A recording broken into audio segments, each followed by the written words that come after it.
coming. Look busy.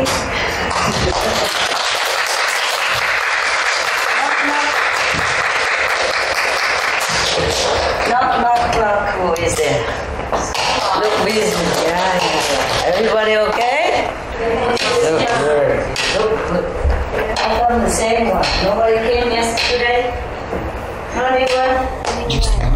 No new face? I want some new face. No, he's not here. He was here, right? It doesn't count. Okay then.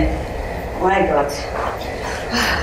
I have to climb downstairs and then climb upstairs and then climb downstairs and then come upstairs just to see you.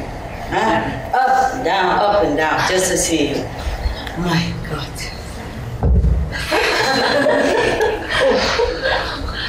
It's good I'm awake again. Today is a kind of drowsy day. Have you also been drowsy a little? It's not real, is it? Good. Yeah, anyway. Oh, God. Just make myself look more decent first, huh? Okay, there you go. So did you sleep well all day? I know it. That's why I didn't wake you up. And it's good. More important is the nighttime to be awake, okay? Okay.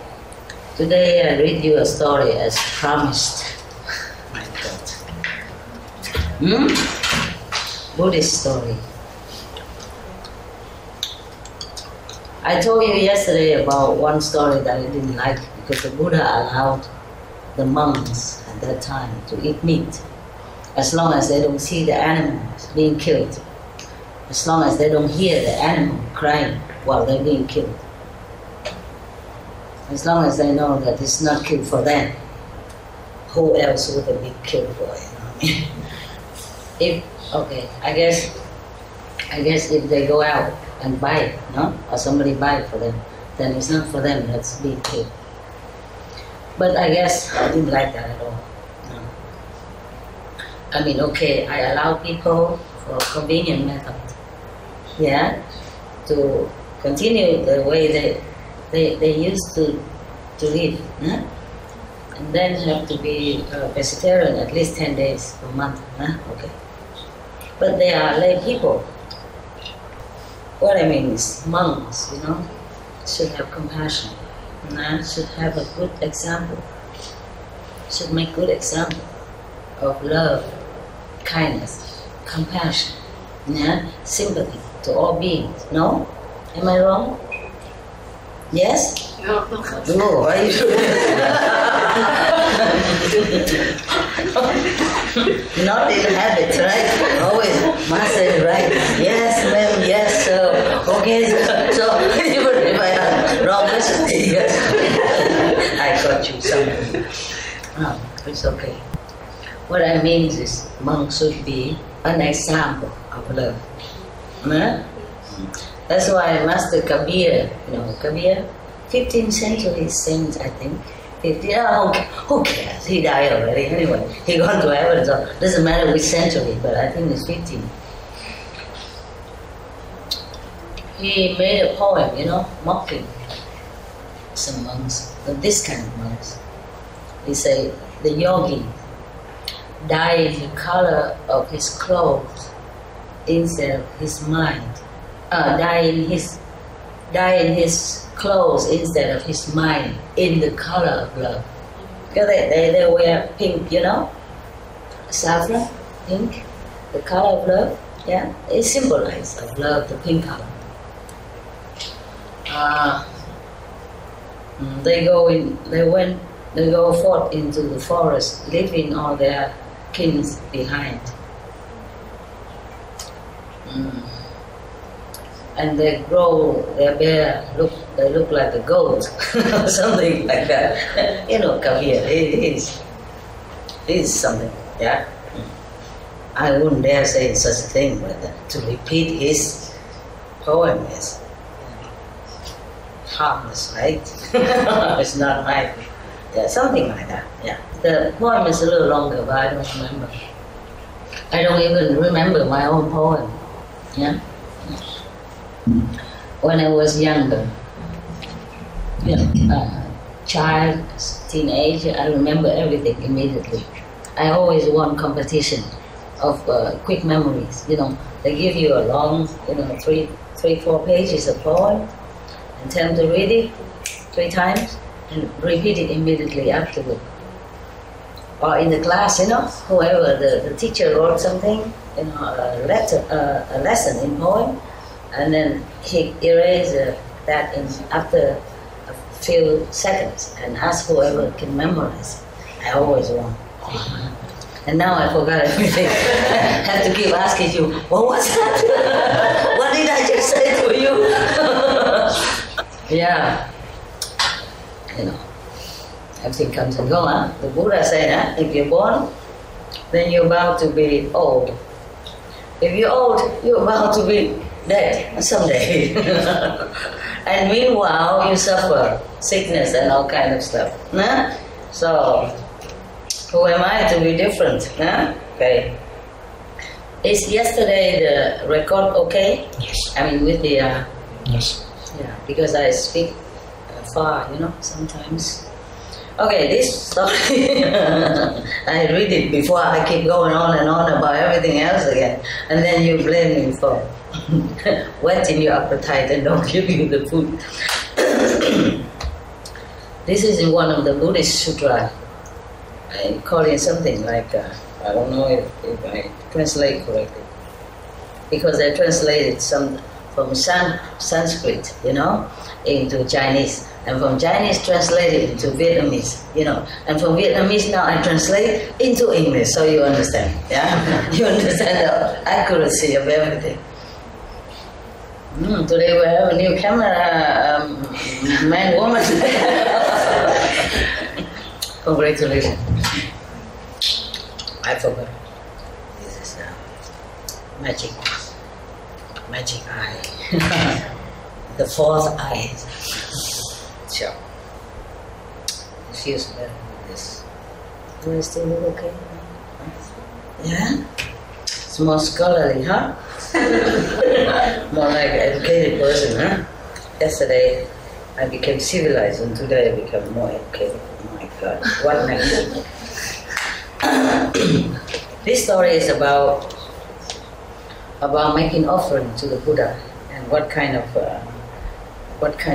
merit that resulted from that. Yeah, many of the Buddhist story are revolving around making offering to the enlightened one and his monk disciple.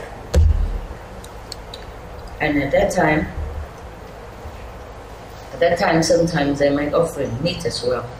That's why I told you I didn't like that story, because one monk was sick and he said if he has meat, then he become better. I guess there were different kinds of monks at that time, Some monks who eat meat, and so that when they join the Buddha's order, the habit is still there. So he just let them probably slowly get used to with the new civilized rule of life. Yeah. And that monk just eat just like that and didn't ask whether or not it is the three quality of pure meat or not. Just some different kind of purity, huh? Like don't see them kill, don't hear them crying, and not kill for you. Blah, blah. What's the difference? The difference is not about what kind of meat you eat, pure or not pure. The difference is that the main point is the suffering of that animal, no? Understand? Yeah. That's why I don't like it. And that's why up to now still there are some monks who eat meat, I don't dare criticize anybody. It was because of that story. You understand? The Buddha allows it. But in many other sutras, he said, no meat, no meat. If anybody who eats meat, then they're not my disciple. Yeah, in Saragama Sutra and in the Lotus Sutra, the Buddha mentioned it, and many other sutras as well. And in another sutra called, I don't know, the Earth Store Bodhisattva Sutra, again and again, it's emphasized the harm of eating flesh of other beings. Yeah? You are a doctor, no? No? I thought somebody told me. But you told me to wipe my eyes with the tip of the hair, and I always do that. It worked. When she was telling that, everybody was laughing at her. And I said, no, stop it. I want to listen. You never learn enough, you know? You learn, and if it's not good, you don't have to use it. But you must listen. You must be humble. Listen. Because I don't always have eyes drop around me, you know, when I travel. And her tip works, you know. When something in your eyes, you use the tip of your hair. If you have long hair. With her hair, I don't recommend, no. Oh, with the monks' hair, I don't recommend. No hair. When my hair is long, I can use it to rub it. And then somehow the hair is powerful enough to remove whatever in there. Yeah. But don't rub the end into it. Just rub it out, outside a little bit. Don't put the end of the hair in. It picks. It picks. It's a little sore, but it won't hurt. Okay. This story is about a man who has no money. And at that time the Buddha was alive, so he wanted to make offering. Yeah? So he tried to do something. Yeah. Thus I have heard every of the Buddha's story is begin like that. Thus I have heard. Meaning it was a true story. And Anand told the whole story from his memory. My God, what a computer. Like, God, this many tens of sutras. It's all mostly came from Anand, of his memory. Incredible. So, thus I have heard, one time the Buddha was in, oh my God, let's translate to Vietnamese, so I don't know what's the English name or Sanskrit name anymore, I forgot. So we read it Vietnamese, okay? In the Save country, in the garden of Mr. Kakodok and the Prince Kida. Please try to get it in the dictionary. I don't have anything with me. I travel too much. I have a lot of dictionary, but I don't have it with me. I told you already, my car is always full of dog stuff, dog's blanket, dog's bed. Dog's bed taking a lot of space already. 4 dogs. So the whole car, mostly are dog stuff. And then the assistant clothes and stuff, you know, and their food, then I don't have much. Lucky we have clothes here. Otherwise you will see me in all splendor, natural beauty. And then I will be more on a newspaper with pictures to prove. Who cares, my God.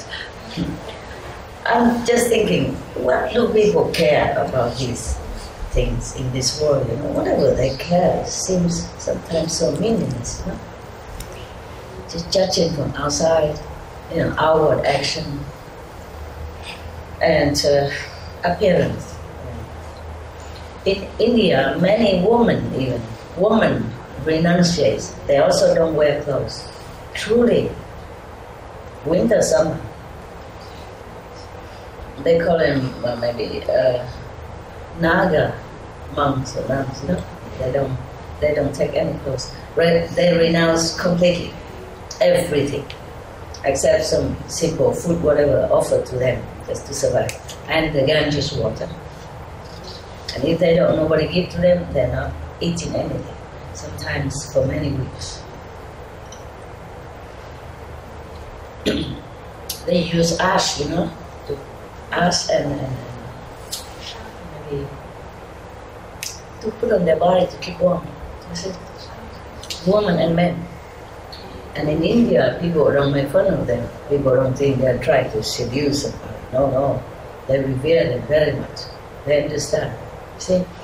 But if these nuns were to come here, oh God, the police will immediately be there. Hmm? Well, then maybe they just give them some police uniform to wear. Damn, be decent. No, salapa con sala. But probably they won't do anything.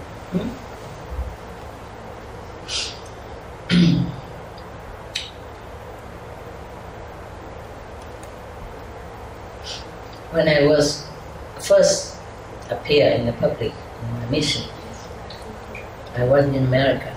One of the first lecture, I wore monk's clothes, but very new, not tattered, nice color. And one of the Vietnamese audience asked me why I don't wear, more tattered clothes if I'm renunciate. Like he said, in the old time, monks they wear very, almost like, very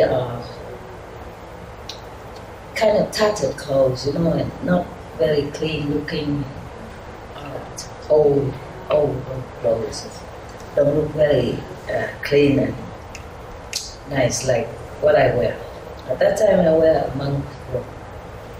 And I say, if I wear like that, the police security outside, they won't let me in here.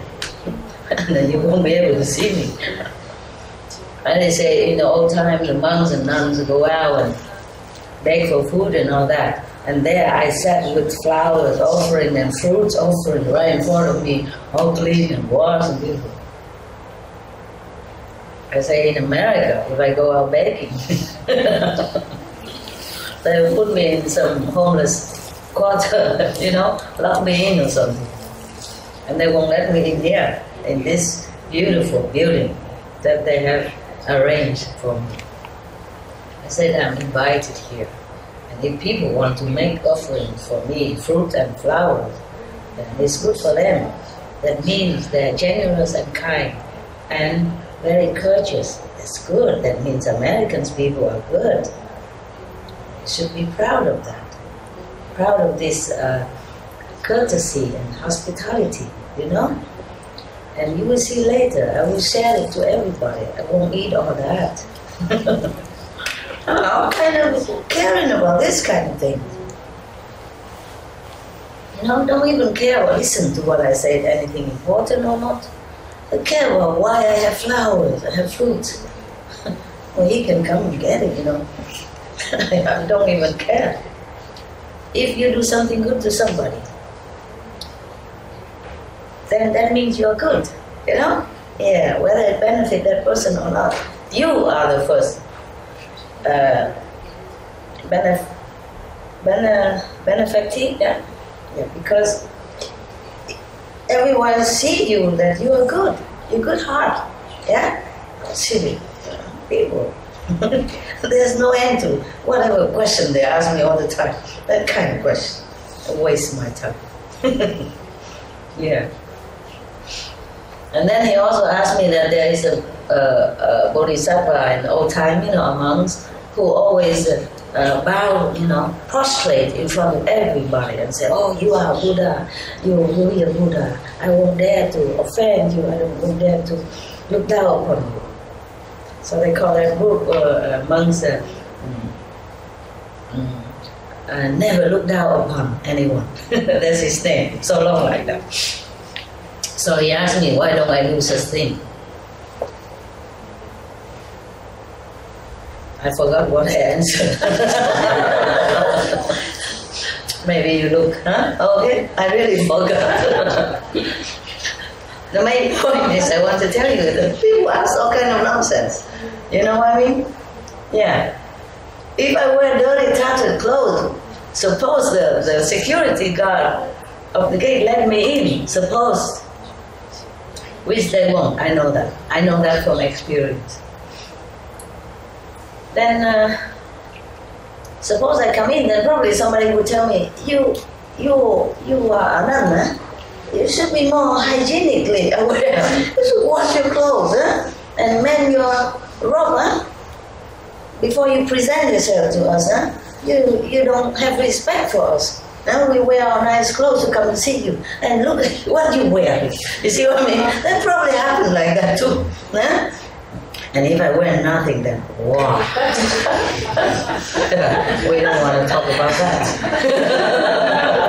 You know already, yeah? Okay. Yeah, this kind of world we live in, huh? We lose the main purpose of everything, of life. We just do anything and busy with nonsense, busy with irrelevant things, forgot the greatness of life, of human life. That we can be a human, we have this human body, it's great.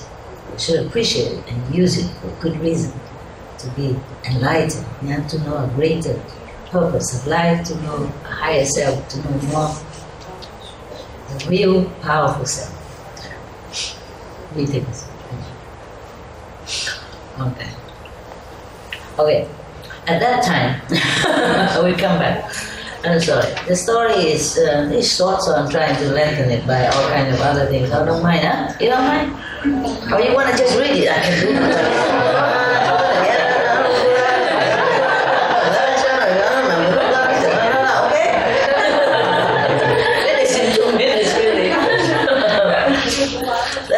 It's not that interesting, huh? You like me to put that pepper, salt, and soy sauce and stuff, huh? Okay, I know. At that time, in that country, Save, there was a rich gentleman. He has one son who is very good-looking, dignified. And as soon as he's born, he can speak already. All this kind of thing happened in India. The Buddha born and walks 7 steps. This boy born speaks already. But this, first I've heard it is a story, the true story of the Buddha when he was alive.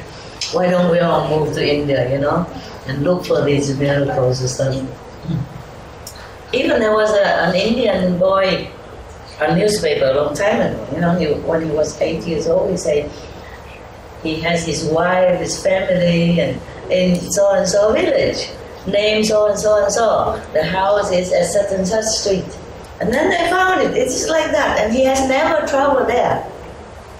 He described everything correctly, how his wife looked like, how he was just died, I guess, recently, and then still retains. Some people still retain a past life memory. Just sometimes they don't understand that it's a past life memory, and they become confused and they thought, okay, forget it, I'm going crazy or something. But children, they remember a lot of things, and they're in more contact with God until they became older.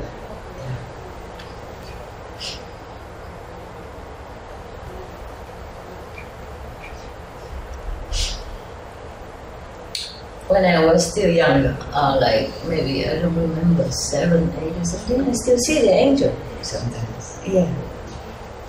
But I didn't even know there was angel, that because they don't appear so clearly like see you, but almost transparent state.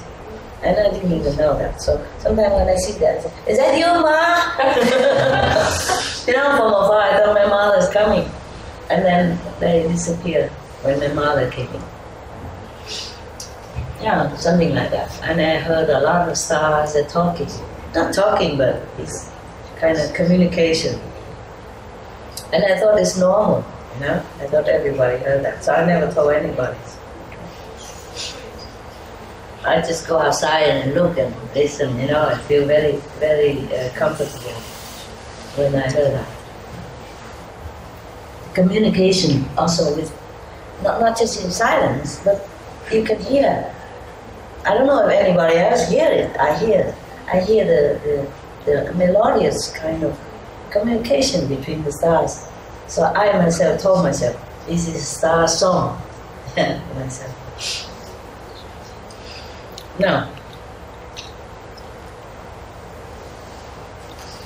when he opened his mouth to speak, the first sentence he asked is, Mother, beloved mother, is the Buddha still in our world?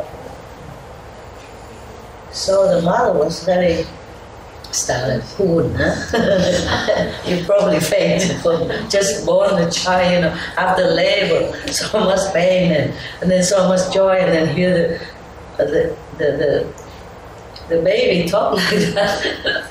Okay.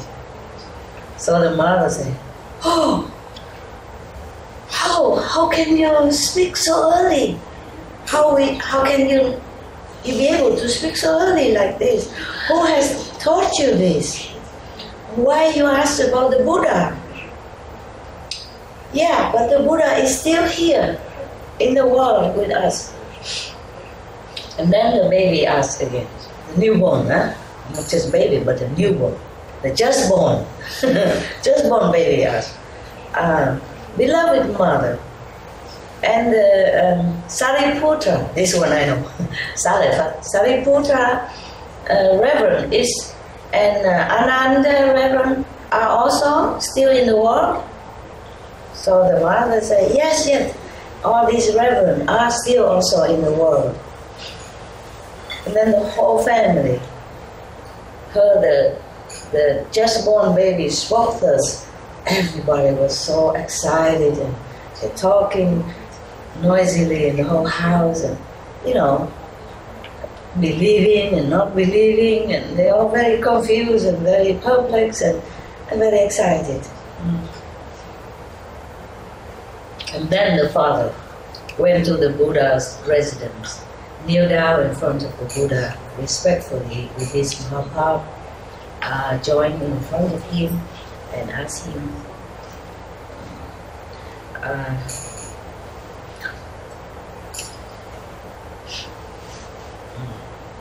so I prostrate in front of you, world honor one. Please explain to me. I have a child just being born just now, a boy, and he immediately speak, very clearly. I don't know if this is a good omen or a bad one. Could you please teach me, explain to me, so that my heart has no more question. Question. And then the Buddha said, "Oh, you have a very big merit. Yeah, a very big merit. This boy is very good looking, very bright in appearance. In the future, he will make your family become greatly honored in this human world as well as in heaven.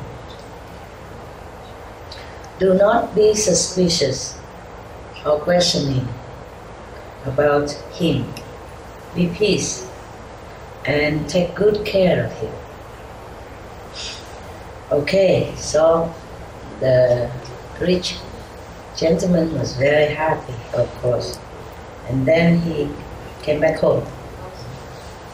And then the baby just born baby spoke again. Beloved father, I would like to invite the Buddha and all his reverend monks to our house to make offering. Please, mother and father, prepare all the good seeds, beautiful, clean, and magnificent decoration, and make known the day that we can go and invite Buddha and the reverends. Then the father said to him, how will we do that?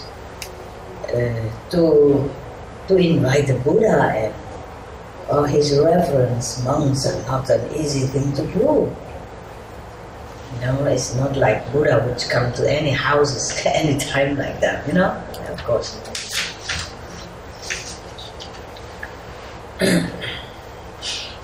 But I will go and prepare all the best food and the best arrangements and everything, and then I will go and invite the Buddha so that you can make offering to him and the monks. And then the just born baby said, beloved father, you don't have to buy anything, any food or any good drinks or anything at all. You just have to ask our servants to clean up the house inside out, make it all purified, and then decorate it beautiful, colorful, these kind of cloth and stuff. Just make it all nice, beautiful looking, and then just put out all the plates, you know, on the table, or empty plates, and then make also very high days for the Buddha to sit, for him and the two immediate disciples. And I have a mother in another country nearby, next country. Please, can you invite her to come here? And then everything will be okay. Another mother, you know. That is similar to the story I just told you of the 8 years old boy. This one is a baby, born baby, and know that his mother is in such and such in Paranai country, in the neighboring country. And the father was very, very pleased. Yes, so he dispatched his subordinate that go with a beautiful elephant, decorated the elephant to go to that country and bring the other mother, so that you don't get confused. You see, the last life mother brought it here, brought it back to the house. And then he did everything exactly like the baby requested. You know, just put all the table decorated beautifully, all the empty bowls and places already. Yeah.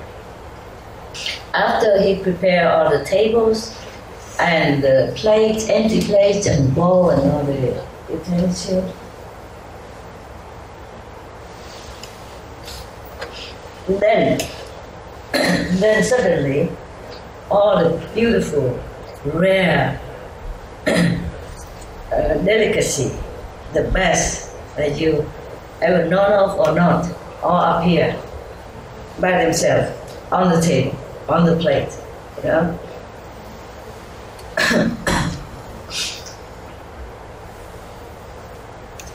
Okay, and then after that, oh no, I'm sorry, the three high days, one is for the Buddha, and one is for the last life mother, and one for the present mother. Oh, what a gallant gentleman, huh? Good husband, huh?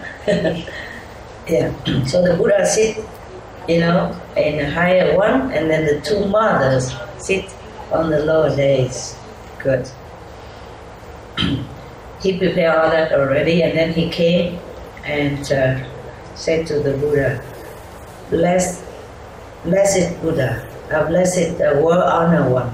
They call him world honor one, or Buddha, or enlightened one, or, you know, all kind of, he has all kind of reverent names given to him, about 10 of them.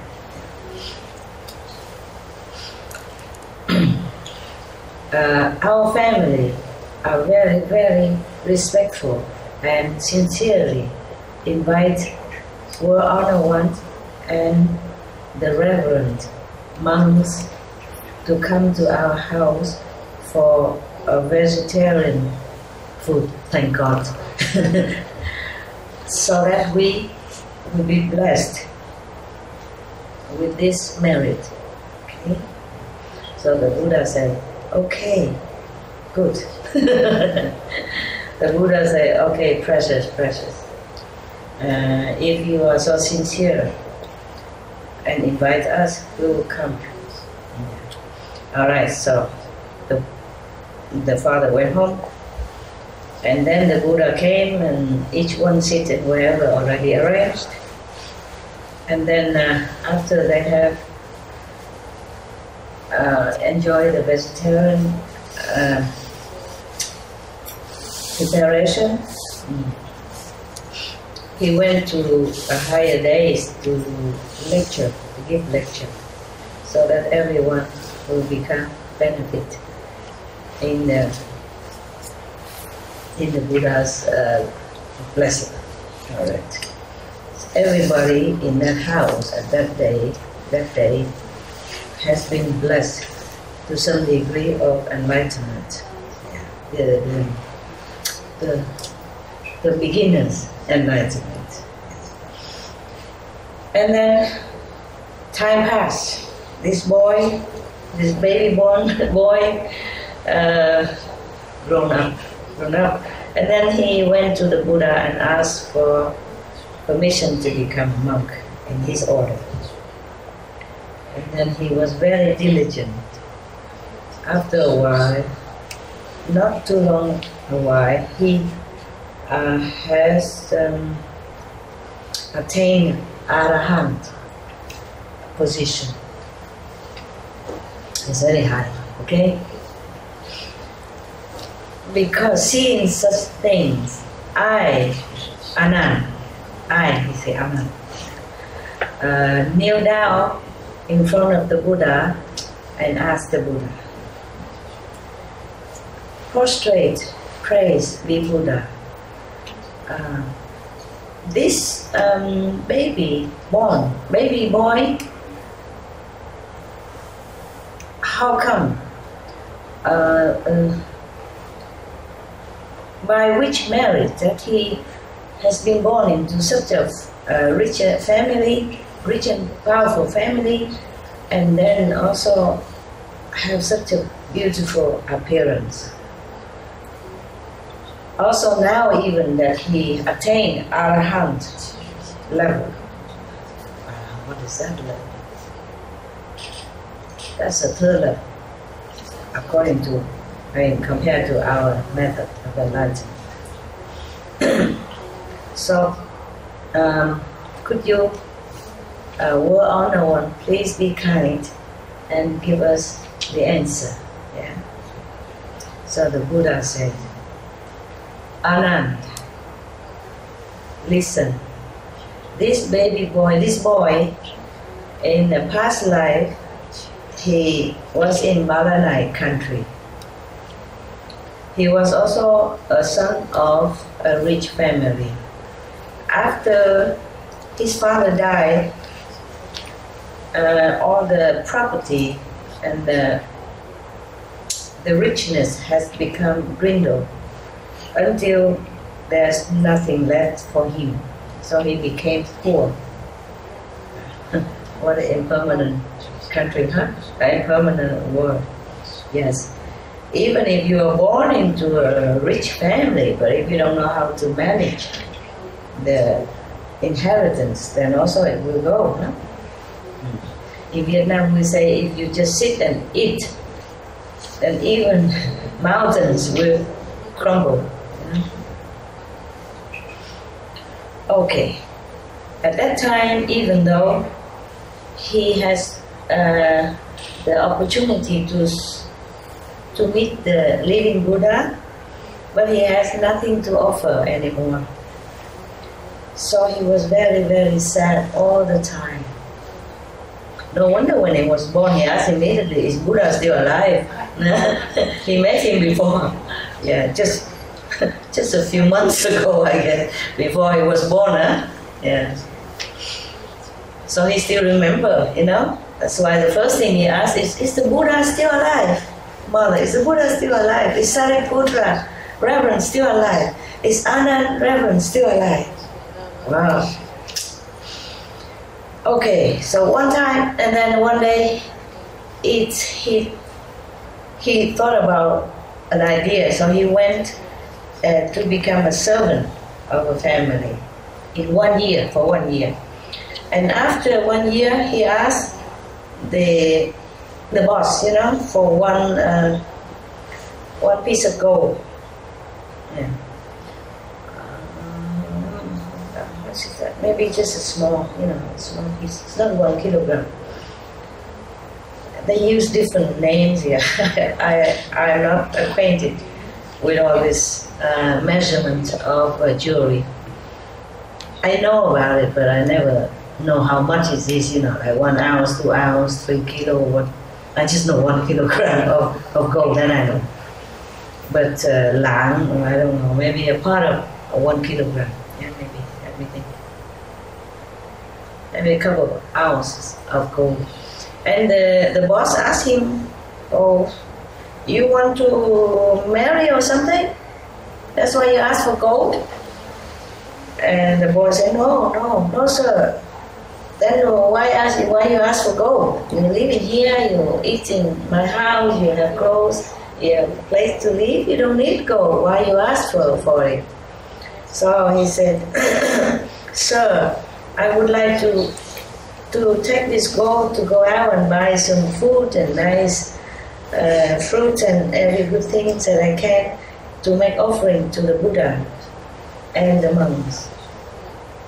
So the boss said, oh, if you want to invite the Buddha, then I'm very pleased. I will help you. I will also buy a lot of food and decorate my house and invite the Buddha and the monks for you to make offering as well.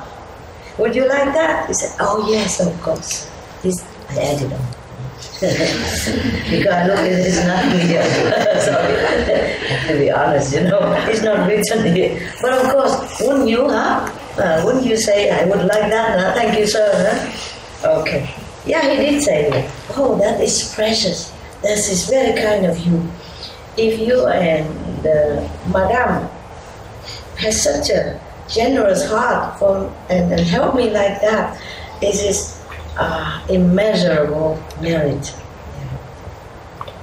And then the boss, you know, take care and tell other servants to go out and buy all the best food and everything, prepare everything, and then ask someone to go and invite the Buddha and the monks for the lunch.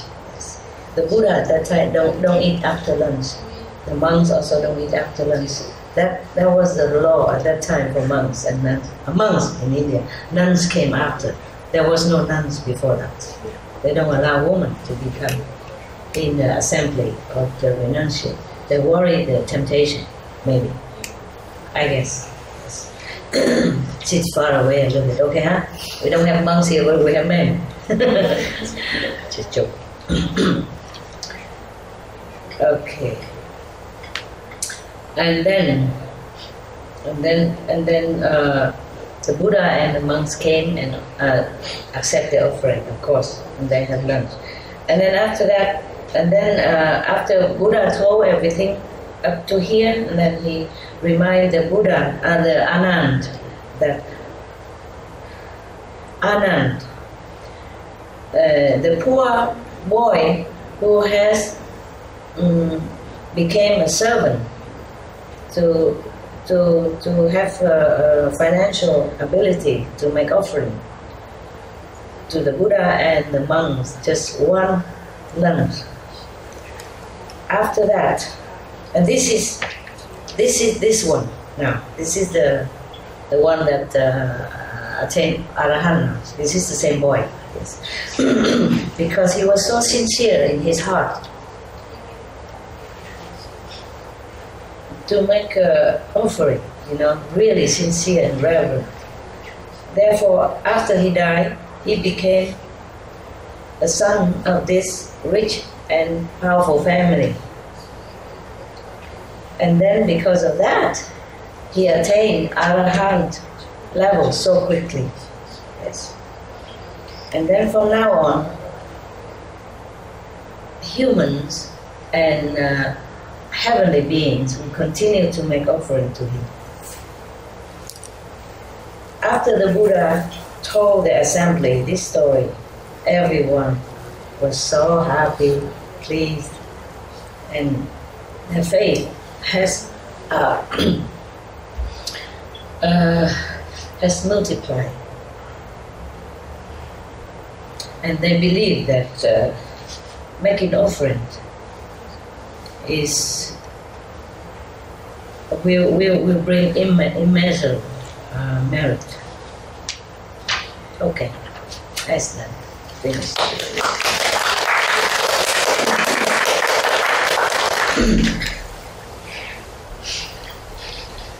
You see how it's not how much, yeah? It's not how much.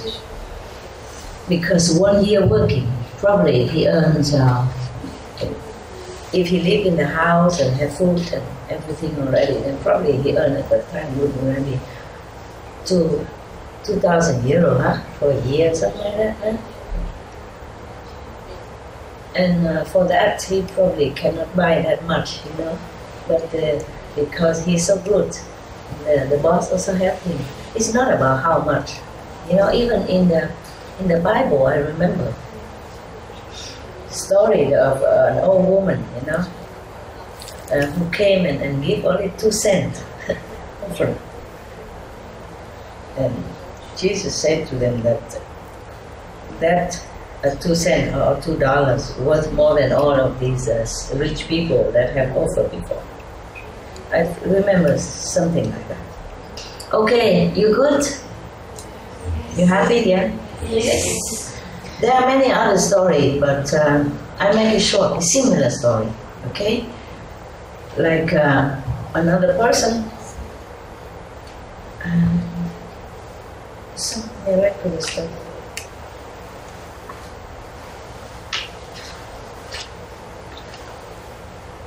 Yeah, that's another story. I don't know if I should say it or I should tell you. Well, 2 different kinds of stories, but similar, okay? And then they also make offering to the Buddha, and the living Buddha at that time. And then afterward, they're reborn again. Like one person, so I don't have to read the story again, yeah? Another boy, he is very poor. He has nothing to offer. But he loved the Buddha and he respected the Sangha. Sangha means the assembly of monks, yeah, at that time. So he was very sad. He don't have nothing to offer. But when he saw the Buddha and the Sangha passing by, he just spontaneously, you know, took some of the pebbles from the street, and different colored pebbles, you know, the pebbles sometimes they look different. And then he just, with all his love and heart, he kind of throw it where the Buddha and the Sangha was walking. And after that he's reborn again. He met another Buddha, different Buddha, or maybe the same Buddha in the next life. And he also attained enlightenment very quick, high level of enlightenment very quick. But before that, when he's born, everywhere he goes, he has some kind of jewelry in his hand, you know, some precious stones all the time. If you give it away, then it comes back again. Just the stones will become precious stones because of the heart, because of the sincerity and respect for the Buddha. It's not that the Buddha wants anything, truly, because he has magical power too. He can manifest things for himself. He don't even need food or things like that. So he just go around and let people make offering to him, so that the people, whoever sincerely make offering to him, will have immeasurable merit and attain enlightenment in the future life or in this life. You see what I mean? Yes. Just as pebbles from the street, because he has nothing at all. because he has no time anymore to even think. So he just took the pebble, two handful of pebble, and just throw it, after the Buddhas and the monks gone as offering. Like that. Oh, I guess. Who's boy? And another boy, in another story that I read in same book here, same sutra, another boy, he also very poor. He has nothing to offer the Buddha and Sangha, but he was very sincere and he really believed in the Buddha and respect the Buddha and the Sangha so much. But one time he saw the Buddha and then he just gathered some of the wild flower from the field and make a bunch like that and make offering to the Buddha. And the next life, when he was born, immediately flower from heaven raining down on him, raining down wherever he goes. So of course the Anand asked again about these two stories. Then the Buddha told, as I told you. Okay? I make the story short. Otherwise, every story I make it so long. This is similar, so I don't have to read one by one. Okay? Just in case we don't have time anymore. Wow. What a beautiful story, huh? Beautiful story. You have enough for now? You meditate, right? Okay, let me think of what else. Or not. Okay, this is very interesting, but I'm not sure if we read today or tomorrow. Huh? Tomorrow? Okay, good. Then you go sleep. Meditate. You go sleep, huh? Oh, meditate. Huh? What? Meditate. What? Meditate. Meditate, yeah. Not sleep? Wow. How impressive. Really? When I saw you in your transparent mosquito net, I saw someone who meditate very well. Some only like 45 degree concentration, but the other complete 360 on the ground. Yeah, wow, impressive. Yeah, it's okay. You try your best, all right? Nobody's here to measure how good you meditate and how long. Just sincerity, okay? Do what you can as your body allows you. Because the body has been worn out also with service in this world and with a lot of anxiety, responsibility, stress, yeah, and karma. So I understand. I also, when I sleep, I just sleep. Honestly, I don't pretend to meditate. I try the best that I can, but when I'm tired, I let the body take a rest. Because sometimes I cannot meditate too long either, I'm not allowed to. Yeah, you know already, I told you, yeah? Even nowadays, sometimes it changes. I can meditate many hours, and then someday it changes. Like, okay, this place is too powerful. Only 29 minutes. And the next one, 25 minutes. And the other one, maybe just 3 minutes. So I can't even close my eyes. I have to keep watch on the watch, I concentrate without the eyes closed. Because I have to jump out at 3 minutes, you see what I mean? So do what you can, huh? So if you see me stretch out on the floor or something, don't laugh, okay? Yeah, your master is good.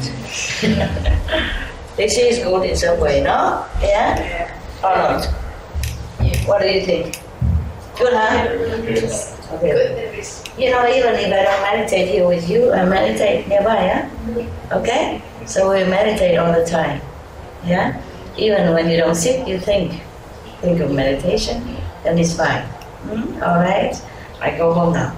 I go there and make myself more comfortable for meditation. And I'm right here, okay?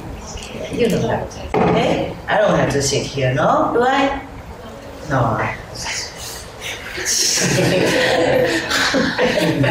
All this stuff and glasses and stuff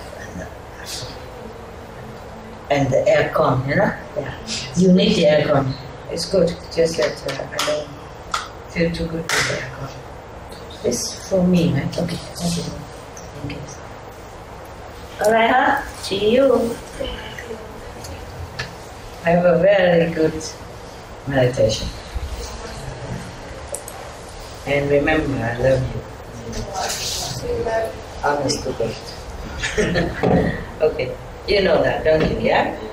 Because if I don't, I wouldn't have come here. Just for a handful of people. Nah? Because it's more fun to have a lot of people, hoorah, hoorah, and all that, you know? You feel so treasured and appreciated. No, I don't care. Okay? They will know all this through video anyway, or internet. So I don't have to have a big audience.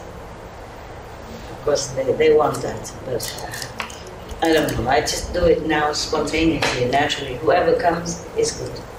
If they don't come, then watch me later. Yeah? Okay? Ciao, ciao. Love you.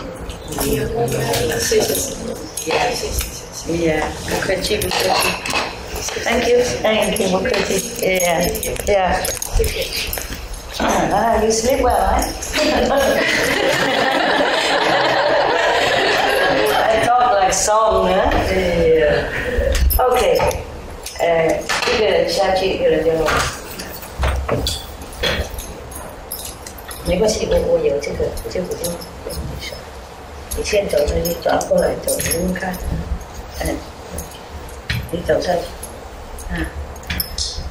，If you are a gentleman and you go down the stair, you go first. Understand? And if you go on the street, then you walk on the traffic side. If there's a woman next to you. And if there's a woman walking down the stair, then you walk in front. In case she fell down, you can catch her. See what I mean? And you're the one to protect women. Yeah. There's a song, very nice, Euro song, isn't it? I don't remember what he sing. I can't understand much.